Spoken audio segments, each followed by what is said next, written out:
It's the bottom line of life. That's the thing that a lot of people forget. Like, we talk about this all the time, and that's why I dedicated so much of my life to fighting, and that's why I like it so much and respect it so much. In fact, that's why all humans intrinsically respect it. Mm-hmm. If you go to the UFC, you have basketball players, baseball players, every other sport respects fighting because it's the true bottom line. The bottom line is always going to be violence at the end of the day. If I argue 2 + 2 is 5 and someone else argues 2 + 2 is 4 and I smash his face in, it's 5 for the day. It's 5. Between me and him, it's 5 now. It has to be. You can't say it's 4 anymore. He ain't got a mouth. And that's just the bottom line of life. And obviously we want to live peacefully and we go through life and we try and be mature adults and we live in a civilized society. But it's still violence that's underpinning everything. And I think a lot of my worldviews and a lot of the things I say have a semi-violent connotation. And I don't mean them to be like scary in any way, but I've been told this by people. They said, Tate, the reason they banned you is not just because of what you say, it's because you're scary. They're like, you're scary. And I'm like, what do you mean I'm scared? Like, oh, you're an ex-professional fighter, you're living in Romania, and you got all these pit bulls and these machine guns, and it's like people are intimidated by you. And I say, but violence is the underpinning of society. Violence always has been the bottom line for everything. I talk about this all the time. I talk about if you get a parking ticket, the only reason you pay it is because of the threat of violence. You may not think there's a threat of violence, but if you don't pay that ticket, they'll add more money, and then they'll tell you to go to court. And if you don't go to court, then they'll send a bailiff. You don't reply to him, etc. Sooner or later, police are going to turn up, and they're going to say, "Come with me." And if you say no, what happens? Violence. Mm-hmm. There's a threat of violence behind every single red light. There's a threat of violence behind a parking ticket. There's a threat of violence behind every piece of paperwork you've ever signed for the government, behind your driver's license. It all comes back down to a threat of violence. Mm-hmm. So when you talk to pacifists or people who say they don't believe in violence, they say you're a liar because you believe in civilized society, and civilized society is pinned on one thing: violence. You fuck up too bad, violence comes. That's just the way the world works. Even if you go to a forest and you see a big, beautiful tree, he crushed all the other trees around him. That's a violent guy. The big tree is a violent tree. He destroyed all the other little trees. So you have to understand that violence is what makes the world go round. So it's good to be good at it. But this is the thing. So like if you look at a rabbit, right, it's intrinsically afraid of a fox or a dog. It just knows it's afraid. And I think that that's what it truly is. I think if you took away civilized society, all these beta males would be fearful of us with good reason, right? Because they know that the bottom line is, like we just said, violence. If we want what they have, we're going to take it off them. But we now live in a civilized society, and their fear is being masked as dislike. That's what it is. They're genuinely fearful and they're genuinely intimidated. And then they just mask it as dislike and they try and hate on us, but because they can hide behind a computer screen. But truly they're fearful because they know their position in life, and this is how the world works. There's hierarchies, and that's how it is. So I've never seen anybody who dislikes me who I've even for a fraction of a second want to be anything close to.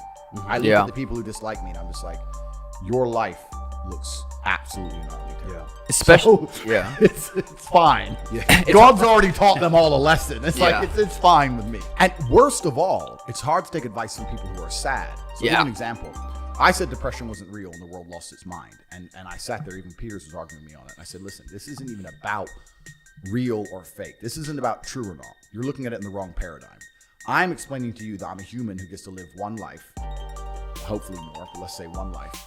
And I'm going to adopt a mindset that gives me the optimum human experience. I'm going to believe in things that make me powerful. I'm not going to believe in anything that takes power away from me. The reason I don't say depression is real, the reason I don't believe in it is that, heaven forbid, the worst things on earth happen to me. I can never be clinically depressed because I don't believe it's a real thing. Mm-hmm. I can't be haunted by a ghost if I don't believe in ghosts. Mm-hmm. I said this before on another podcast. If you have two men in different haunted houses, one believes in ghosts, one doesn't. The one who doesn't believe in ghosts is going to sleep just fine. The one who does, he's the one giving power to the fear. He's the one who's going to be afraid of it. So I'm saying, why would I believe in depression?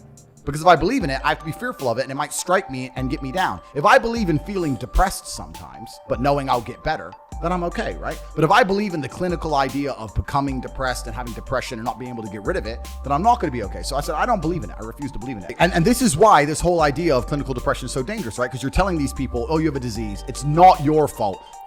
No, it is your fault. Yeah. It's absolutely not your fault. Your life's shit. Like, and especially in the world we live in today, and especially for a man, most men have very, very depressing existences. But you can't sit there and believe you have a disease. You have to accept that there's a lifestyle you need to change, and that gives you power. When you're truly unhappy, you want to spread it.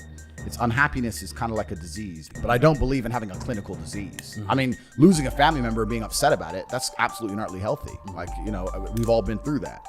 But saying I now have a clinical disease. I don't know. I just don't understand this link where they're saying that you feel sad because of a scenario and that's now somehow a disease. It's deciding the reality you want, and you're completely true about the anxiety. So like if I was still pro fighting, it'd be different. Yeah. Now my life, even now I'll admit, my life is an anxious life. And it's the key to my success, right? Like I'm now sitting on a $500 million empire or whatever, but it is work and it is anxiousness. And even when you're driving your nice car, your phone's going off and you're like, oh, what's on the phone? And part of you wants to stop and check it. It is mind poison. I can't deny it's mind poison, but it's also super useful and it can be done. And you need a purpose, and a purpose is not always going to be, sunshines and rainbows.